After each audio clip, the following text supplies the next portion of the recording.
are foreign tax credits treated in cases of significant differences in tax rates? For example, are US expats in the UK, where the tax rate is 40 to 45% due to a UK tax credit with significantly lower tax rates in the US. So you want to go and figure this one out by understanding that you need to understand how the law works when it relates to the tax credits and how it works in different countries. Now, the example here is US and UK, so we'll just spend a moment on that. So where there's a significant difference in tax rates between two countries, such as the US expats in the UK, the treatment of foreign tax credits can be complex and may vary depending on specific country agreements and the mechanisms available under the domestic tax legislation. So here's just an example of how, and a breakdown of how this would work. So firstly, the US foreign tax credit mechanism is in such a way where, and remember that foreign tax credits is FTC, so the US offers an FTC to prevent double taxation for citizens or residents earning income abroad, now allowing them to offset US tax liabilities with taxes paid to a foreign country. Okay. So the credit is typically limited to the amount of US tax on foreign source income. So if the tax rate is higher than the US tax rate, then obviously you're only going to get the credit up to the amount of the US tax rate. But you do not lose or forfeit the rest of the credit. You can carry it forward and in some cases also carry it backwards. So that's the US FTC mechanism. Then you have excess credits and carryover options. Now, carry back and carry forward is where the unused foreign tax credits are carried back 1 year or carried forward for up to 10 years.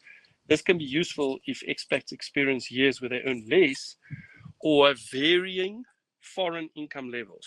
And in many countries, you have got the option where you can apply your foreign tax that you've paid in one jurisdiction against your income from another jurisdiction, as long as it's the same expat. So US citizen A has income from the UK and has income from another jurisdiction, but the UK tax is so high that you can use it against your other jurisdiction's foreign income.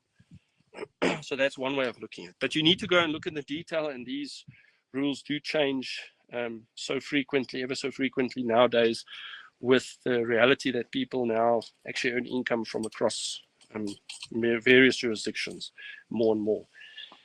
Then we have another third example. It's the Foreign Earned Income Exclusion.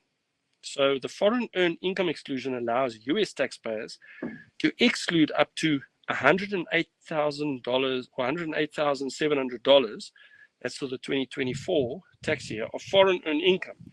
However, this exclusion also reduces the foreign tax credit, the FTC, available on remaining income. Some expats find it beneficial to combine both the FTC and this foreign earned income exclusion, but this depends on the individual's tax calculations and the specific situation. So while there isn't specific relief for high tax jurisdictions like the UK directly within the tax treaty, the US-UK treaty can help by defining residency and preventing double taxation, as we've just mentioned. So higher foreign taxes and FTC impact. So in high tax countries like the UK, expats will likely pay more in the UK than what the US would levy on the same income. And this has the result that there's unused foreign tax credits, and one needs to plan accordingly and to see what you can do to offset it against future income. Now, there's an example that we just will share with you. Assume there's $100,000 of income with a 45% tax rate, which means in the UK you'll be paying $45,000. In the US, the tax liability will limit it to the 37% marginal rate, and that means there's a credit of $8,000. And that means that excess foreign tax credit can potentially be used in the future years and be used for other income from another foreign jurisdiction in future, where you might be paying less tax and you're supposed to be paying 37% as an example, then you can at least use this. So in summary, when there are high foreign taxes that exceed the US tax rates, the FTCs, foreign tax credits, offset the US tax to the extent allowed, and excess credits may be carried over. However, without modifications to either the FTC limits or the treaty terms, some expats will pay higher net taxes. And that's why tax planning and leveraging exclusion and credits can help manage this disparity.